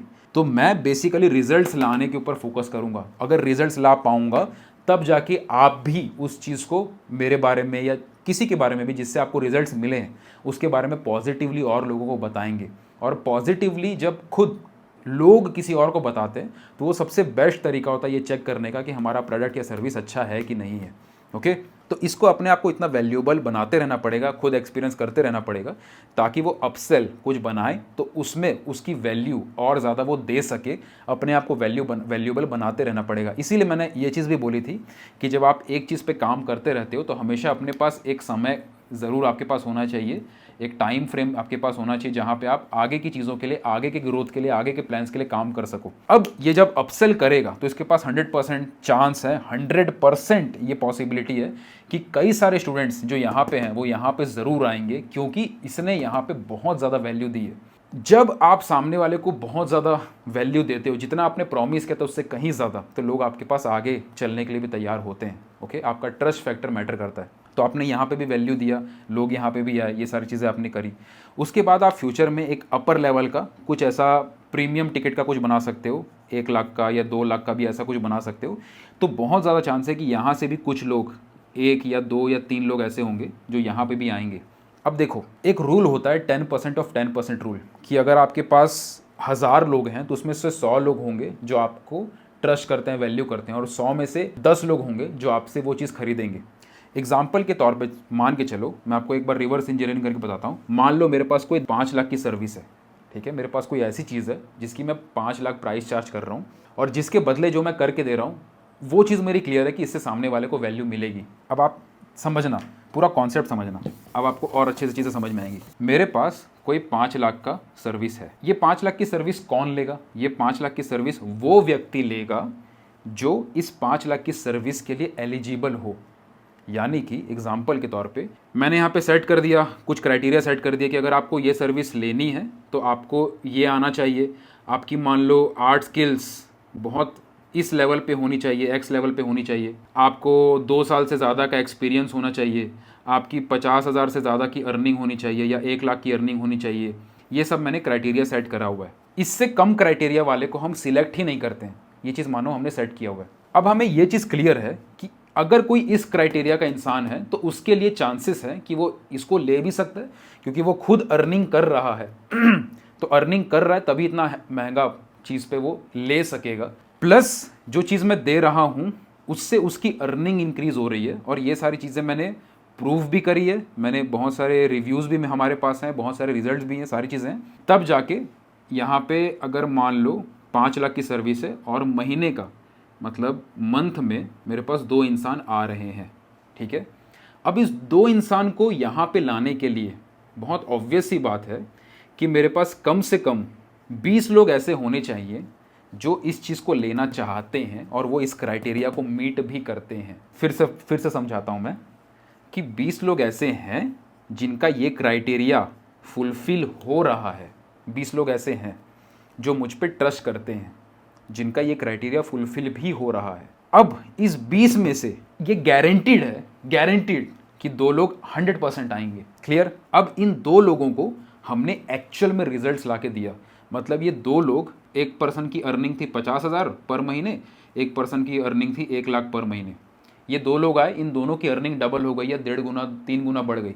ऐसा हमने उनको रिजल्ट्स ला के दिया। ये जो रिजल्ट्स हम यहाँ पे लाएंगे, ये रिजल्ट्स बहुत हाई लेवल के रिजल्ट्स हैं, क्योंकि हम बहुत टॉप लेवल पे उनको अर्निंग के लेवल पे रिजल्ट्स ला के दे रहे हैं। अगर ये रिजल्ट्स मैं वापस से एडवर्टाइज़ करूं या कल की डेट में हमारे पास फिर से 20 लोग हैं और इनको मैं शेयर करूं, तो 10% ऑफ 10% रूल के हिसाब से, मतलब अगर आपके पास 1000 लोग हैं तो उसमें से 100 लोग 100% है जो आप पे ट्रस्ट करेंगे या आपके पास आना चाहेंगे, उसमें से 10 लोग हैं जो 100% आपके पास आएंगे। तो अगर इस चीज़ को मैं इंक्रीज करूं तो अपने आप ये चीज़ इंक्रीज हो जाएगी, और अगर ये इंक्रीज हो जाएगी तो अपने आप ये भी इंक्रीज हो जाएगी। तो अगर मेरा टारगेट है 2 इंसान, दो क्लाइंट मेरे पास आएँ, तो मेरे पास 20 लोग होने चाहिए जो मुझ पर ट्रस्ट करते हों, जो इस चीज़ में आना चाहते हों, और मेरे पास 200 ऐसे लोग हों जो इस चीज़ के बेस के लिए समझते हो कि मैं एग्जिस्ट करता हूँ, मेरे बारे में जानते हो, मेरे बारे में मेरे से वैल्यू ले रहे हो बहुत टाइम से। बेसिकली वो जानते हो कि ये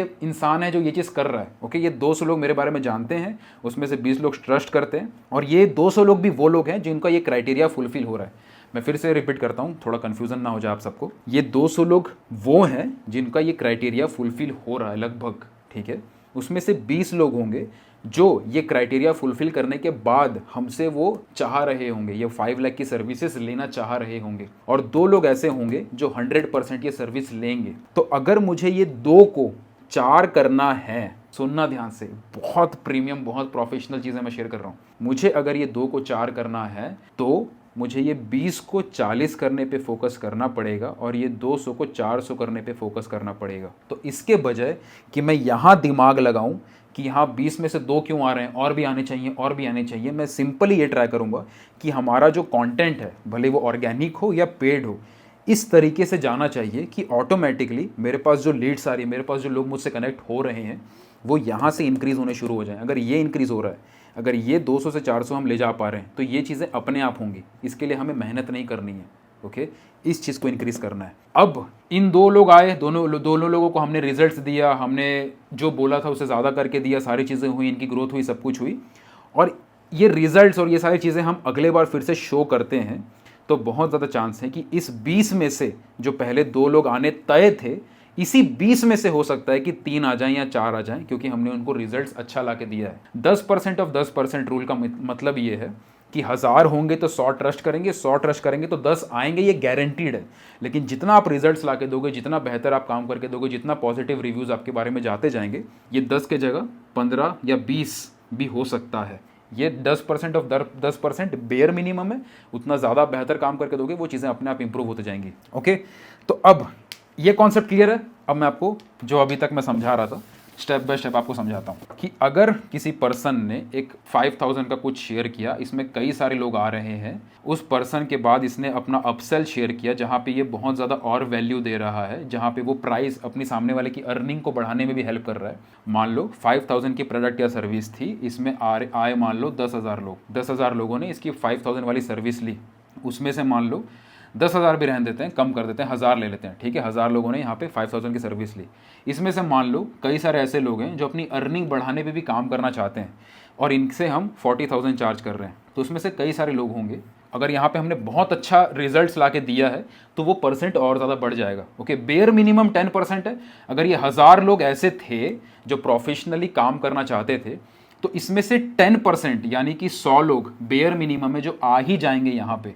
लेकिन हमने अगर और अच्छा रिजल्ट्स ला के दिया है तो उससे ज़्यादा भी आ सकते हैं। तो मान के चलते हैं 100 लोग आए जो 40,000 का प्रोडक्ट या सर्विस ले रहे हैं। अब इस 40,000 की प्रोडक्ट या सर्विस को लेने के बाद जहाँ पे हमने बोला था कि हम इनका अर्निंग इंक्रीज करने में हेल्प करेंगे, इनकी अर्निंग एक्चुअल में इंक्रीज हो जाती है। अगर इनकी अर्निंग एक्चुअल में 40,000 या 50,000 या 1 लाख तक पहुंच जाती है इस जगह पे आने के बाद, तो क्या कल की डेट में मान लो ये लोग यहाँ पे पहुंच गए, तो क्या कल की डेट में जब मैं मान लो 5 लाख वाला प्रोडक्ट या सर्विस दूंगा, तो यही लोग मेरे उस सर्विस के लिए क्वालिफाई हो जाएंगे? यस। पॉइंट ये है कि क्या आप अपने जो भी स्टूडेंट्स हैं या कस्टमर्स हैं या क्लाइंट्स हैं, उनको हेल्प कर पा रहे हो लैडर में ऊपर जाने के लिए। क्योंकि जितना आप सामने वाले को रिजल्ट्स ला के दोगे और आपके आगे का प्रोडक्ट भी उससे कनेक्टेड है, तो ऑटोमेटिकली वो रिजल्ट्स जितना आप लाते रहोगे, वो लोग खुद क्वालिफाई भी कर जाएंगे आपके अपर सर्विस के लिए। आप खुद सोचिएगा इस चीज़ को। अब नॉर्मली इंसान क्या सोचता है कि यार मैं तो 5 लाख की चीज़ दे रहा हूँ। जब हमने सेशन को शुरू किया था तो ये दिमाग में आ रहा था ना, यार मैं 5 लाख की चीज़ दे रहा हूँ, इतना महंगा कौन लेगा, ये लोग लेंगे।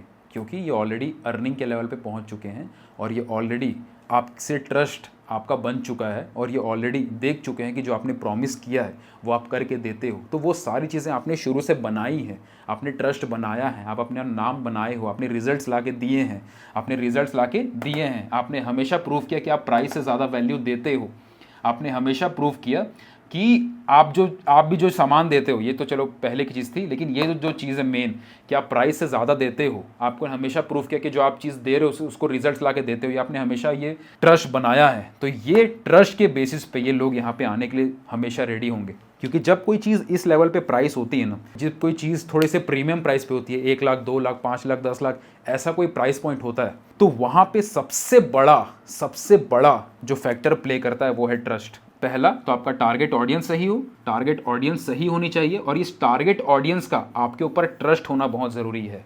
टारगेट ऑडियंस मतलब समझ गए, मैं 5 लाख का कोई सर्विस किसी बच्चे को नहीं दूंगा, मैं 5 लाख की सर्विस कोई ऐसे पर्सन को नहीं दूंगा जो अर्निंग नहीं करता है, क्योंकि उसके लिए बहुत कॉस्टली है। मैं 5 लाख की सर्विस ऐसे पर्सन को नहीं दूंगा जिसका गोल इस फील्ड में इस लेवल पे जाना नहीं है। मैं 5 लाख की सर्विस के लिए कुछ सिलेक्शन करूंगा कि मैं सिर्फ इस लोगों को ही दूंगा जो इसको ले भी पा रहे हैं, जो सीरियस भी हैं, जो इस क्राइटेरिया को हिट भी कर रहे हैं। वो सारी चीज़ें चेक करने के बाद हम देंगे, लेकिन जिसको देंगे उसके मन में हमारे लिए ट्रस्ट कितना है, वो ट्रस्ट डिपेंड करेगा कि वो उस जर्नी में कितना बेहतर तरीके से चल रहे हैं। ये हो गया एक चीज़ से दूसरे चीज़ पे आना, दूसरे चीज़ से तीसरे चीज़ पे आना, ये तो ये हो गया। लेकिन एक चीज़ मैंने आपको शुरू में और भी बताई थी कि different target audience for different people. ऐसा भी होता है कि मैं डायरेक्टली टारगेट कर रहा हूँ कि मैं 5 लाख की सर्विस इस पर्सन को दूंगा। अब ये पर्सन पहले से मुझसे कनेक्टेड नहीं है, बेसिकली मेरा अलग प्रोडक्ट है और टारगेट ऑडियंस दूसरी है। अभी तक जो थे, मान लो मैं बच्चों को पढ़ाता था, बड़ों को पढ़ाता था, ये उसमें से नहीं आए हैं, ये अलग से कहीं से आए हैं। लेकिन ये जहाँ से भी आए हैं ये तभी आएंगे जब इनको ट्रस्ट रहेगा। अब जब कोई चीज़ हम पिच करते हैं, कोई चीज़ हम शेयर करते हैं, तो वो पिचिंग भी बहुत इंपॉर्टेंस रखती है। कैसे, मैं आपको बताता हूँ। जैसे कि मान लो ये पर्सन है ए, मेरी सर्विस है 5 लाख की। ये ए पर्सन मुझसे पहले से कनेक्टेड नहीं है, मतलब ऐसा नहीं है कि मेरी कोई सर्विस है जो 5000 की है या 10,000 की है, 50,000 की है, ये यहाँ पे नहीं था। ये मुझे इसकी जो प्रॉब्लम थी वो ऑलरेडी बड़ी थी, ये ऑलरेडी एक लेवल पे पहुँच चुका था, ये ऑलरेडी अर्निंग कर रहा है, जो भी कर रहा है, मतलब यहाँ पे जो क्राइटेरियाज हैं मेरे, ये इसको मैच कर रहा है। मुझे पता है कि ये जो पर्सन है हमारी सर्विस इसको हेल्प कर सकती है। इसको पता है कि मैं एक इंसान हूँ जो एग्जिस्ट करता हूँ और इसको समझ में आ रहा है कि ये इंसान मेरी हेल्प कर सकता है। लेकिन क्योंकि प्राइस पॉइंट 5 लाख का है, इसको क्योंकि शुरू से मुझे नहीं जानता या शुरू से इसने कोई मेरा दूसरा कोई सामान या सर्विस नहीं ली है, तो ये मुझ पे अभी ट्रस्ट उतना नहीं करता है। तो यहाँ पे खेल आता है पिचिंग का भी, कि हम किस तरीके से उसको पिच कर रहे हैं। यहाँ पे एक चीज़ हम ये कर सकते हैं कि हम डायरेक्टली उससे 5 लाख चार्ज ना करें। समझना, हो सकता है मैं उसको ये बोलूँ कि हम आपसे 5 लाख नहीं लेंगे, चिंता मत करो, मेरे को कॉन्फिडेंस है कि मैं जो 5 लाख चार्ज कर रहा हूँ उसके बदले आपको 15 लाख का फ़ायदा होगा। मुझे ये चीज़ कॉन्फिडेंस है। उसको अभी कॉन्फिडेंस नहीं है, वो देख रहा है कि हाँ मैं ये चीज़ करता हूँ, वो सब जान रहा है, मेरे बारे में जानता है, सब कुछ जानता है, लेकिन उसको अभी कॉन्फिडेंस नहीं आया है। मैं क्या करूँगा, अपनी पिच ऐसी रेडी करूँगा, ऐसा ऑफ़र उसको ऐसा दूंगा, बोलते हैं ना कि ऑफ़र ऐसा दो कि सामने वाला को ऐसा लगे कि इस ऑफ़र को मना करने में मेरा ही नुकसान है। वो फील उसको आना चाहिए और वो एक्चुअल भी होना चाहिए। धोखा देना नहीं है भाई आपको, ऑनेस्टी के साथ, ठीक है, ईमानदारी सबसे पहले। तो पिचिंग क्या होगी, पिचिंग में उसको ऐसा दूंगा कि आप 5 लाख मत देना, आप 10,000 या 20,000 या 30,000 आप बुक कर सकते हो। आपके ऊपर हम, आपके ये जो सर्विस हमें, उसके ऊपर हम काम करना शुरू कर देंगे। और ये चीज़ मैं आपको शेयर कर रहा हूँ, एक्चुअल में हम करते भी हैं। ओके, तो मैं अपना ऑनेस्ट, अपना पर्सनल एक्सपीरियंस शेयर कर रहा हूँ, इसलिए ध्यान से सुनिएगा, ये रियल वर्ल्ड एग्जाम्पल्स हैं।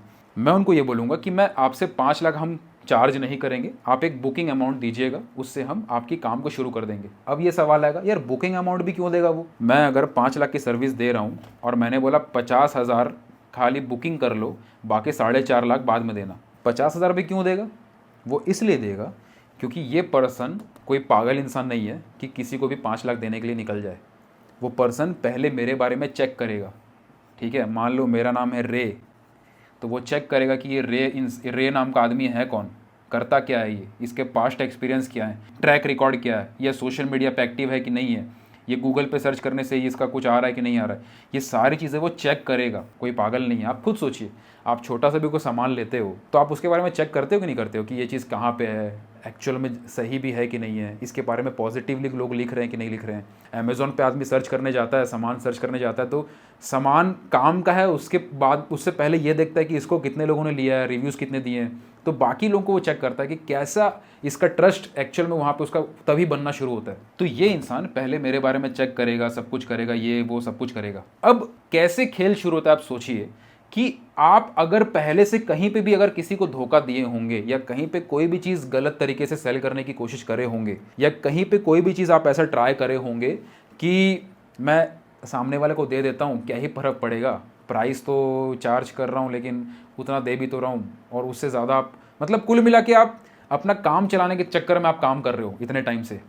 तो जब आपको फ्यूचर में बड़े लेवल पे जाओगे जहाँ पे आप 5 लाख 2 लाख चार्ज कर रहे हो, वहाँ पे सबसे बड़ा फैक्टर जो आपका हर्ट हो जाएगा वो है आपका ट्रस्ट। तो अगर आपको ट्रस्ट बनाना है और आपको अपना पर्सनल ब्रांड बना के चलना है कि लोग आपको जानते हों, लोग आपको मानते हों, तो आपको शुरू से जर्नी को इतना प्योर रखना है, अपनी पूरी जर्नी को ईमानदारी से जीना है, या अपना काम शुरू से इतना अच्छा करके देना है ताकि एक तो वो आपकी आदत भी बन जाए ईमानदारी से काम करना, दूसरा जितने भी लोग आपसे जुड़े हों, मान लो ये पर्सन 5 लाख का सामान मेरे पास सर्विस लेने आया, उसने देखा कि किसी ने मेरा 5000 वाला प्रोडक्ट लिया है और जिसके बारे में उसने बहुत पॉजिटिवली बात की है, तो अपने आप इसके दिमाग में एक पॉजिटिव इम्पैक्ट पड़ेगा कि यार जो भी ये करते हैं उसके बदले इसका काफ़ी पॉजिटिव रिव्यूज़ रहते हैं, पॉजिटिव चीज़ें करी जा रही हैं। तो ट्रस्ट यहाँ से बनना शुरू होता है। तो इन सब चीज़ों के बेस पे जो मेरे सोशल मीडिया पे मेरे कंटेंट या जितना भी मेरा पास्ट एक्सपीरियंस रहा, अच्छा एक चीज़ और, इन चीज़ों पे ट्रस्ट बनाने में एक चीज़ और मैटर करती है, पर्सनल ब्रांड बनाने में एक चीज़ और मैटर करती है, वो ये कि आप कितने टाइम से उस फील्ड में हो, आप उस फील्ड में कितने समय से हो, ये भी एक बात है जो मैटर करती है। एग्जाम्पल के तौर पे मान लो आप किसी डॉक्टर के पास जाते हो, दोनों डॉक्टर का क्वालिटी सेम है, दोनों डॉक्टर आपका सर्जरी कर सकते हैं, दोनों डॉक्टर आपके पास सब कुछ कर सकते हैं, दोनों डॉक्टर आपका इलाज कर सकते हैं, सब कुछ सेम है, लेकिन ये जो डॉक्टर है ये पिछले 2 साल से काम कर रहा है और ये जो डॉक्टर है वो पिछले 20 साल से काम कर रहा है। इस डॉक्टर ने वही सर्जरी जो आप करवाना चाहते हो उसने अभी तक 10 सर्जरी करी हुई है, लेकिन ये डॉक्टर उसी सर्जरी को 100 बार कर चुका है और सक्सेस रेट बेसिकली दोनों का सेम है। इसने 20 बार किया और 19 बार सक्सेसफुल हुआ, इसने 100 बार किया और 99 बार सक्सेसफुल हुआ। तो आप ऑब्वियस सी बात है इसके पास ज़्यादा जाना प्रीफर करोगे क्योंकि इसका टाइम ज़्यादा है। अब ये पर्सन बेचारा क्या करे, ये 2 साल से कर रहा है, सब कुछ इसका सेम भी है, लेकिन जस्ट बिकॉज क्योंकि इसका एक्सपीरियंस ज़्यादा था, ये कई साल से कर रहा था, तो इसका ट्रस्ट फैक्टर ज़्यादा बड़ा है। तो किस इंडस्ट्री में आप कितने साल से हो ये भी मैटर करता है। तो अगर आज जो भी मैं कर रहा हूँ, मैं आपको सब चीज़ पर्सनल लेवल पे भी शेयर करना चाहता हूँ। आज जो भी मैं कर रहा हूँ, आज मुझे इस फील्ड में काम करते हुए 8 साल से ज़्यादा हो चुका है। इस फील्ड में मैं आने वाले 20, 30, 40 साल तक काम करते रहना चाहता हूँ। तो ऑब्वियस सी बात है आज से 30 साल बाद जो इंसान मुझसे कोई चीज़ ले रहा होगा या कनेक्ट कर रहा होगा, वो मुझ पे और ज़्यादा ट्रस्ट कर रहा होगा आज जितना कर रहे हैं उसके कंपैरिजन में। आज भी करते हैं क्योंकि बहुत सारी चीज़ें ऑलरेडी आप कई लोग मुझसे पहले से कनेक्टेड हो, लेकिन कहने का मतलब ये है कि टाइम फैक्टर एक बड़ा रोल प्ले करता है। तो इसीलिए ऐसा बोला जाता है कि किसी फील्ड में आपको लंबे समय तक टिकने के लिए ज़रूर काम करना चाहिए, और लंबे समय तक टिकने के लिए ये सारे फंडे आपके क्लियर होने चाहिए। अक्सर ऐसे आर्टिस्ट बोलते हैं कि हम अर्निंग करके क्या करेंगे, मतलब ये तो चलो अलग ही मैंने बात बोल दी। अंदर से सब चाहते हैं अर्निंग बढ़ाना, लेकिन कोई बताता नहीं है क्योंकि सबके मन में एक बात बैठी हुई कि अर्निंग कर रहे हैं तो अर्निंग तो करना मतलब लालच होता है, अर्निंग करने की हमसे बातें ना करो, पैसे की हमसे बातें ना करो। एक्चुअल में सब अर्निंग करना चाहते हैं। द पॉइंट इज़ कि आप ईमानदारी से अर्निंग कर रहे हो तो बहुत अच्छी बात है। रतन टाटा भी हैं और विजय माल्या भी हैं। आपको रतन टाटा जैसा ईमानदार बनना है कि विजय माल्या जैसा बनना है, वो आपके ऊपर है। अर्निंग से डिफरेंस नहीं आता, इंसान अपनी फितरत से बदलता है। अगर आप ईमानदार हो, आप ऑनेस्टी से काम कर रहे हो, आप सच्चे दिल से काम कर रहे हो, आप लोगों की भलाई कर रहे हो, तो आप जितना अर्निंग करोगे उतना ज़्यादा लोगों की और भलाई कर पाओगे। अगर आप चीट कर रहे हो, आप गलत काम कर रहे हो, तो आप जितनी अर्निंग आपकी बढ़ भी जाएगी तो आप लोगों के साथ और गलत काम करोगे। तो पैसा इंसान को बदलता नहीं है, पैसा बस इंसान की सच्चाई दिखा देता है। तो अगर आप अच्छे इंसान हो, अच्छा काम कर रहे हो, तो ज़्यादा अर्निंग करना इसलिए ज़रूरी है। एक अच्छे इंसान का ज़्यादा अर्निंग करना ज़्यादा ज़रूरी है ताकि वो और अच्छाई कर सके। तो इसलिए ये सिंपल बात है समझना कि जब आप अर्निंग करना चाहते हो बड़े लेवल पे ज़्यादा, तो ज़रूरी है कि आप शुरू से इतना ट्रस्ट फैक्टर बना के चलो ताकि कल की डेट में जब आप इस लेवल पे पहुँचो जहाँ पे आप हाइयर प्राइस चार्ज कर रहे हो, जहाँ पे आप हाइयर चीज़ों को शेयर कर रहे हो, तब आपका ट्रस्ट फैक्टर बहुत ज़्यादा हो और आपका ट्रस्ट फैक्टर के बेस पे लोग आ सके। खैर, यहाँ पे 50,000 का बात हो रहा था, तो इस पर्सन ने मेरे बारे में देखा, ट्रस्ट उसको आया, सब कुछ उसने देखा, मेरे बारे में आर्टिकल्स पढ़ लिए, इंटरव्यूज़ देख लिए, सब कुछ करने के बाद वो आया, तब जाके उसने देखा कि मैं ये चीज़ कर रहा हूँ, उसने 50,000 देने के लिए वो तैयार हो गया। लेकिन अगर ये बुकिंग के बाद अगर मैं उसको पिच में ये बोलूँ कि अगर आपका ये बुकिंग के बाद जो हम आपके लिए करेंगे आपको वहीं से आपकी अर्निंग इंक्रीज़ होना दिखने लगेगी, तब आप बताइए ये इंसान खुशी खुशी बाकी पे करने के लिए तैयार होगा या नहीं होगा। अगर मैंने उसको ये पिच किया, मैं उसको ये नहीं बोल रहा हूँ कि आपको इतना अमाउंट देना है, हमेशा खेल आता है रिजल्ट्स का। मैंने शुरू में बोला golden rule is the golden rule. मैंने उसको बस इतना बोला कि आप बुकिंग करो, ओके। मैंने उसको सब कुछ शेयर किया कि हमारी सर्विसेज ये हैं, सब कुछ ऐसी हैं। उसको वो चीज़ चाहिए भी थी, उसके लिए ज़रूरी भी थी, वो सब सेट है कि मैं जो देना चाहता हूँ उसके लिए वो काम की है। उसकी वैल्यू भी उसको पता है कि मैं जितनी प्राइस चार्ज कर रहा हूँ उससे 4 गुना चीज़ें उसको मिलेंगी। उसको वो क्लियर है, बस उसको डाउट है कि हम वो चीज़ करके उसको दे पाएंगे कि नहीं दे पाएंगे। तो बुकिंग किया, मैंने उसको बोला कि आपको बुकिंग करनी है। जैसे ही बुकिंग करके आपका जो काम शुरू होगा, उस काम के बेसिस पे आप खुद देखेंगे कि आपका रिजल्ट अपने आप बढ़ेगा, और जब रिज़ल्ट बढ़ेगा तब जाके बाकी फ़ी पे करिएगा। रिज़ल्ट नहीं बढ़ेगा तो मत करिएगा। और इनफैक्ट जो आपने बुकिंग भी किया है हम उसको भी आपको रिटर्न कर देंगे, चिंता मत करिएगा। अब मैंने उसको बहुत ये चीज़ फैक्ट शेयर किया, प्लस क्योंकि उसने मेरे बारे में देखा हुआ है। अब देखो एक चीज़ ये भी होती है ना कि जब बहुत सारे लोग आपको जानते हैं, जैसे मान लो एग्जाम्पल के तौर पे सोशल मीडिया पे आपको 1 लाख लोग जानते हैं, या आपके वेबसाइट है, आपका लैंडिंग पेजेस हैं, आपके सारी चीज़ें हैं, तो कोई भी इंसान अपनी इमेज ख़राब नहीं करना चाहता है। कोई भी इंसान है, ये पर्सन है, इसके बारे में बहुत पॉजिटिव चीज़ें चल रही हैं, सब कुछ चल रही हैं, तो ये कभी नहीं चाहेगा कि कोई मैं ऐसा कोई गलत काम करूं जिससे मेरी इमेज ख़राब हो। और ये बात ये पर्सन समझता है। जो भी एक लेवल पे पहुंचता है उतना समझदार होता है कि वो समझ सके कि अगर कोई इंसान अपनी रेपुटेशन बना रहा है, अपना ट्रस्ट बना रहा है, तो वो उसको तोड़ना नहीं चाहेगा कुछ पैसों के लिए। ऑलरेडी वो एक लेवल पे, अगर मान लो मैं एक लेवल पे काम कर रहा हूँ और ये पर्सन सामने वाला देख रहा है कि मैं ऑलरेडी एक लेवल पे काम कर रहा हूँ, मेरे बारे में पॉजिटिव चीज़ें हैं, कई लोग मुझे फॉलो कर रहे हैं, ये सारी चीज़ें वो देख रहा है, तो इसके दिमाग में भी क्लियर हो जाएगी ये बात कि मैं सिर्फ 50,000 रुपये के लिए अपने कई साल का ट्रस्ट ख़राब नहीं करना चाहूँगा। कई साल का जो इमेज मैंने बनाया मैं उसको ख़राब नहीं करना चाहूँगा।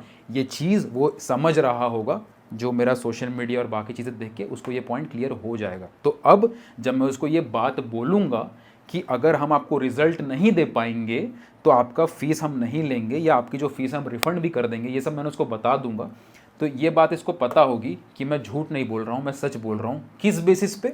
ये सारी चीज़ें जो इतने साल से हमने बनाई, ये सोशल मीडिया का अकाउंट्स, और ये क्या है, आपका रेपुटेशन, आपका ट्रस्ट, आपका सबसे बड़ा एसेट होता है। ये सारी चीज़ें मैं तोड़ना नहीं चाहूँगा, वो इस चीज़ को समझता है, इसीलिए इसका ट्रस्ट फैक्टर ऑटोमेटिकली इस चीज़ पे बढ़ जाएगा। इसका जो रिस्क है वो कम हो जाएगा, इसका ट्रस्ट बढ़ जाएगा, और इसका जब रिज़ल्ट इसको मिलेगा, इसका रिज़ल्ट जब इसको शुरू में ही मिल जाएगा, तो ये 100% रेडी हो जाएगा काम करने के लिए। और इस तरीके से जब हम कोई चीज़ हाई लेवल पे पिच करते हैं, हाई प्राइस की कोई चीज़ रखते हैं, तो वो इस तरीके से सेल होती है। वो शुरू में ऐसा नहीं होता कि रैंडमली आप किसी को भी कुछ भी दे रहे हो और आप सोच रहे हो कि मैं इतना महंगा लूँगा। तो आप जितना भी प्राइस चार्ज करो उससे ज़्यादा की वैल्यू होनी चाहिए, आप सामने वाले का रिजल्ट लाने चाहिए। जितना प्राइस ज़्यादा चार्ज करोगे उतना ज़्यादा ट्रस्ट आपका मार्केट में होना चाहिए। और शुरुआत जब होगी तो आपको ये चीज़ें समझनी है कि आपका आप एग्जिस्ट करते हो, ये चीज़ आपको जितना लोगों तक पहुंचा सको पहुंचाओ। शुरुआत ऐसा कुछ बनाओ जो आपका एक हीरो प्रोडक्ट बने, जो इतना ज़्यादा वैल्यूबल हो कि जिसकी प्राइस जो पे करे उसको लगा कि मुझे इससे 100 गुना ज़्यादा चीज़ें मिल गई हैं, उसको ये चीज़ समझ में आए।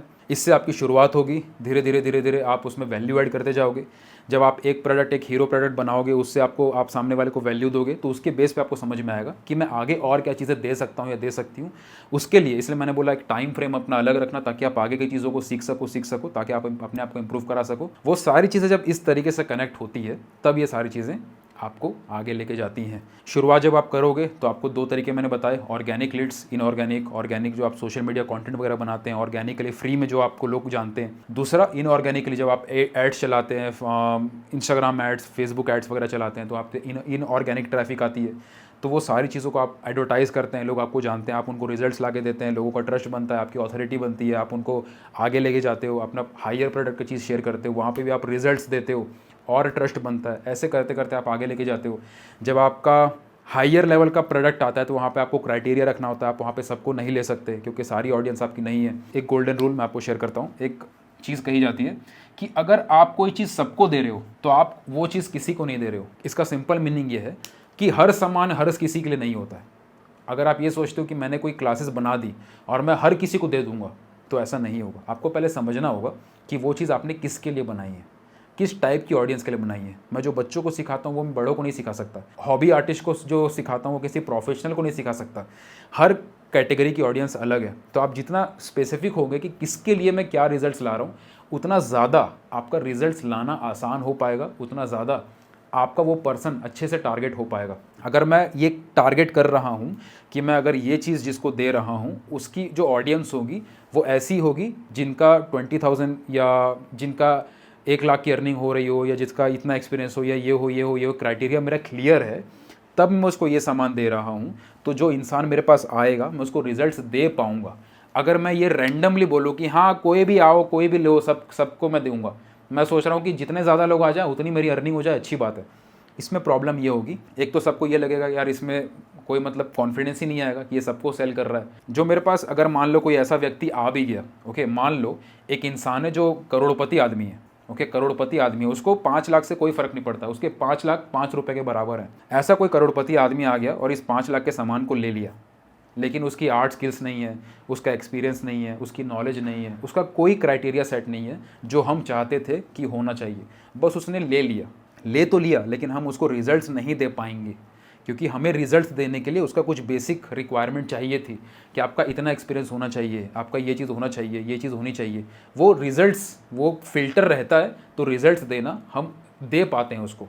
तो एक इंसान ले तो लिया लेकिन उसका क्राइटेरिया क्योंकि कुछ नहीं था, हम उसको रिजल्ट्स नहीं दे पाएंगे, और रिजल्ट्स नहीं दे पाएंगे तो ये इंसान नेगेटिवली वर्ड ऑफ माउथ फैलाएगा, जबकि गलती हमारी थी कि हमने सबको अलाउ कर दिया था लेना। ओके, तो ये समझना होगा कि कोई चीज़ आप देते हो या कोई चीज़ आप डिज़ाइन करते हो, कोई प्रोडक्ट या सर्विस कोई बनाते हो, तो वो सबके लिए नहीं होता, एक पर्सन के लिए, एक टाइप के लोगों के लिए होता है। ओके, शुरू में आप सब कुछ ट्राई करते हो, जब आप 0 लेवल पे हो तब तो आप सब कुछ ट्राई करते हो, लेकिन एक लेवल पे जब आप पहुंचना शुरू कर देते हो तब आप क्राइटेरिया सेट करते हो कि ये चीज़ इसके लिए है, ये चीज़ इसके लिए है। तो इस तरीके से पूरा सिचुएशन, पूरा सिस्टम चलता है। यहाँ पे हमने कुछ फंडामेंटल समझे हैं कि किस तरीके से चीज़ें होती हैं, कुछ गोल्डन रूल समझे हैं कि क्या क्या चीज़ें होती हैं, कुछ कॉन्सेप्ट समझे हैं कि अगर कोई पर्सन हाई लेवल पे जा रहा है तो उसको क्या क्या चीज़ें वो चेक करके आता है, किस तरीके से पिचिंग हम करते हैं, वो सारी चीज़ें मैंने यहाँ पे शेयर करी हैं। ऑनेस्टली, प्रैक्टिकली, अपने एक्सपीरियंस के बेस पे जिस तरीके से चीज़ें करी जाती हैं, क्योंकि मैं आर्ट की फील्ड के अलावा बाकी फील्ड को भी स्टडी करते रहता हूँ जहाँ पे बिज़नेस होता है, तो मैं वो चीज़ को भी सीख के आर्ट की फील्ड में इम्प्लीमेंट कर रहा हूँ। तो ये सारी चीज़ें वर्क करती हैं। आई होप कि आपको इस वीडियो के बाद एक अच्छी खासी वैल्यू मिली हो, आपको एक थॉट क्लियर हुआ हो। इस वीडियो को और भी शेयर करिएगा।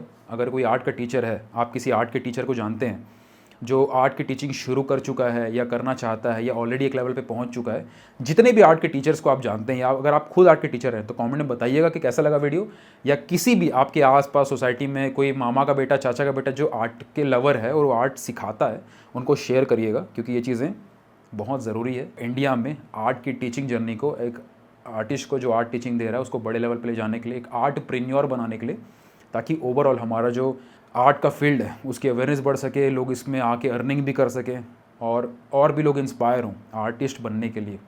मिलता हूँ मैं आपको अगले सेशन में। Hello my art family, I hope आपको ये लेसन अच्छा लगा हो। द ब्रांडेड आर्टिस्ट ट्रेनिंग की एक छोटी सी डिटेल मैं आपको यहाँ पे शेयर करना चाहता हूँ। आप में से जितने भी लोग आर्ट की फील्ड में as a teacher already establish हो चुके हैं, या एज ए टीचर आप काम शुरू करना चाहते हैं, हमारी एक ट्रेनिंग रन होती है द ब्रांडेड आर्टिस्ट ट्रेनिंग, जहाँ पे जितने भी आर्ट के मेंटोर्स हैं, आर्ट के टीचर्स हैं, जो आर्ट इन्फ्लुएंसर बनना चाहते हैं, आर्टप्रेन्योर लेवल पे काम करना चाहते हैं, एज एन आर्ट टीचर अपने बिजनेस को ग्रो करना चाहते हैं, उनको एक कंप्लीट ट्रेनिंग दी जाती है बिजनेस के एंगल से, जहाँ पे आप सेलिंग, मार्केटिंग, बिजनेस के बाकी एस्पेक्ट, एड्स वगैरह कैसे रन किए जाते हैं, सोशल मीडिया को कैसे संभाला जाता है, बिजनेस के एंगल से वो सारी चीज़ें आप सीखते हैं। द ब्रांडेड आर्टिस्ट की सारी डिटेल्स इस वीडियो के नीचे डिस्क्रिप्शन में लिंक दिया गया है, वहाँ पे जाके आप चेक कर सकते हैं। उस पेज पे एक फॉर्म भी दिया गया है, उस फॉर्म पे कुछ सवाल पूछे गए हैं ताकि हम आपके बारे में और जान सकें। तो जितने भी लोग इंटरेस्टेड हैं या जो इस फील्ड में ग्रो कर रहे हैं या एज एन आर्ट टीचर आप इस फील्ड में ऑलरेडी काम कर रहे हैं, एज एन आर्ट टीचर से मेरा मतलब है सारी चीज़ें। आप ड्राइंग सिखाते हो, स्केचिंग सिखाते हो, आप मंडाला आर्टवर्क सिखाते हो, आप मेहंदी या टैटू या फैशन डिज़ाइनिंग से रिलेटेड चीज़ों को सिखाते हो, किसी भी चीज़, किसी भी टॉपिक पे आप चीज़ों को, अपने एजुकेशन को शेयर करते हैं, भले आप ऑनलाइन सिखाते हो, ऑफलाइन सिखाते हो, ये प्रोग्राम आपके लिए परफेक्टली डिज़ाइन किया गया है। तो अगर आप इन व्यक्तियों में से आते हैं, या तो आप ऑलरेडी कर रहे हो या तो आप इस फील्ड में जाना चाहते हो, इस प्रोग्राम की डिटेल्स आप चेक कर सकते हैं। उस पेज पे आपको एक फॉर्म मिलेगा, उस फॉर्म के अंदर आपको सारी डिटेल्स फिलअप करनी है एंड अगर आपकी क्राइटेरिया हमारे रिक्वायरमेंट से मैच होती है तो हम आपको इनवाइट करेंगे अगले लॉन्च में।